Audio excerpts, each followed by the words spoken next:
ಎಲ್ಲರಿಗೂ ನಮಸ್ಕಾರ. ಮೊದಲನೇದಾಗಿ ಮಕ್ಕಳಿಗೆಲ್ಲರಿಗೂ ಮಕ್ಕಳ ದಿನಾಚರಣೆಯ ಹಾರ್ದಿಕ ಶುಭಾಶಯಗಳು. Happy children's day. ಇವತ್ತು ನಾವು ಮಕ್ಕಳ ದಿನಾಚರಣೆಯ ಬಗ್ಗೆ 5 ಸಾಲಿನಲ್ಲಿ ಪ್ರಬಂಧವನ್ನು ಹೇಗೆ ಬರೆಯೋದು ಮತ್ತು ಯಾವ ಯಾವ ಪಾಯಿಂಟ್ಸನ್ನು ಹಾಕಿ ಬರೀಬೇಕು ಅಂತಂದು ನೋಡೋಣ. ಬನ್ನಿ ಹಾಗಾದರೆ. ಮಕ್ಕಳ ದಿನಾಚರಣೆಯ ಪ್ರಬಂಧ. ಮೊದಲನೇ ಪಾಯಿಂಟ್, ಭಾರತದಲ್ಲಿ ಪ್ರತಿ ವರ್ಷ ನವೆಂಬರ್ 14ರಂದು ಮಕ್ಕಳ ದಿನವನ್ನು ಆಚರಿಸಲಾಗುತ್ತದೆ. 1 ಪಾಯಿಂಟ್, ಭಾರತದಲ್ಲಿ ಪ್ರತಿ ವರ್ಷ ನವೆಂಬರ್ 14ರಂದು ಮಕ್ಕಳ ದಿನವನ್ನು ಆಚರಿಸಲಾಗುತ್ತದೆ. 2ನೇ ಪಾಯಿಂಟ್, ಇದು ಭಾರತದ ಮೊದಲ ಪ್ರಧಾನಿ ಪಂಡಿತ್ ಜವಾಹರ್ಲಾಲ್ ನೆಹರು ಅವರ ಜನ್ಮದಿನವಾಗಿದ್ದು ಮಕ್ಕಳು ಅವರನ್ನು ಪ್ರೀತಿಯಿಂದ ಚಾಚಾ ನೆಹರು ಎಂದು ಕರೆಯುತ್ತಿದ್ದರು.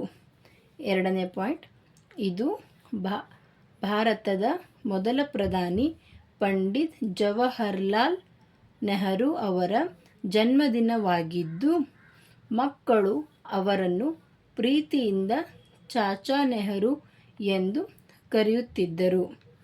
3ನೇ ಪಾಯಿಂಟ್, ಚಾಚಾ ನೆಹರು ಅವರು ತಮ್ಮ ಅಂಗಿಯ ಮೇಲೆ ಪ್ರೀತಿಯನ್ನು ಪ್ರತಿನಿಧಿಸುವ ಕೆಂಪು ಗುಲಾಬಿಯನ್ನು ಹಾಕಿಕೊಳ್ಳುತ್ತಿದ್ದರು. 3ನೇ ಪಾಯಿಂಟ್, ಚಾಚಾ ನೆಹರು ಅವರು ತಮ್ಮ ಅಂಗಿಯ ಮೇಲೆ ಪ್ರೀತಿಯನ್ನು ಪ್ರತಿನಿಧಿಸುವ ಕೆಂಪು ಗುಲಾಬಿಯನ್ನು ಹಾಕಿಕೊಳ್ಳುತ್ತಿದ್ದರು. 4ನೇ ಪಾಯಿಂಟ್, ಈ ದಿನದಂದು ಶಾಲಾ ಕಾಲೇಜುಗಳಲ್ಲಿ ಮಕ್ಕಳಿಗಾಗಿ ವಿವಿಧ ಸಾಂಸ್ಕೃತಿಕ ಮತ್ತು ಕಲೆ ಸ್ಪರ್ಧೆಯನ್ನು ಏರ್ಪಡಿಸಲಾಗುತ್ತದೆ. 4ನೇ ಪಾಯಿಂಟ್, ಈ ದಿನದಂದು ಶಾಲಾ ಕಾಲೇಜುಗಳಲ್ಲಿ ಮಕ್ಕಳಿಗಾಗಿ ವಿವಿಧ ಸಾಂಸ್ಕೃತಿಕ ಮತ್ತು ಕಲೆ ಸ್ಪರ್ಧೆಯನ್ನು ಏರ್ಪಡಿಸಲಾಗುತ್ತದೆ. 5ನೇ ಪಾಯಿಂಟ್, ಈ ದಿನದಂದು ಮಕ್ಕಳ ಹಕ್ಕುಗಳು, ಶಿಕ್ಷಣ ಮತ್ತು ಕಲ್ಯಾಣದ ಬಗ್ಗೆ ಜಾಗೃತಿ ಮೂಡಿಸಲಾಗುತ್ತದೆ. 5, ಈ ದಿನದಂದು ಮಕ್ಕಳ ಹಕ್ಕುಗಳು, ಶಿಕ್ಷಣ ಮತ್ತು ಕಲ್ಯಾಣದ ಬಗ್ಗೆ ಜಾಗೃತಿ ಮೂಡಿಸಲಾಗುತ್ತದೆ. ಮಕ್ಕಳೇ, ಈ ಚಿಕ್ಕ ಪ್ರಬಂಧ ನಿಮಗೆ ಇಷ್ಟ ಆಗಿದೆ ಅನ್ಕೋತೀನಿ. ಈ ಪ್ರಬಂಧವನ್ನು ನೀವು ಪ್ರಾಕ್ಟೀಸ್ ಮಾಡಿರಿ ಮತ್ತು ಬರೀರಿ.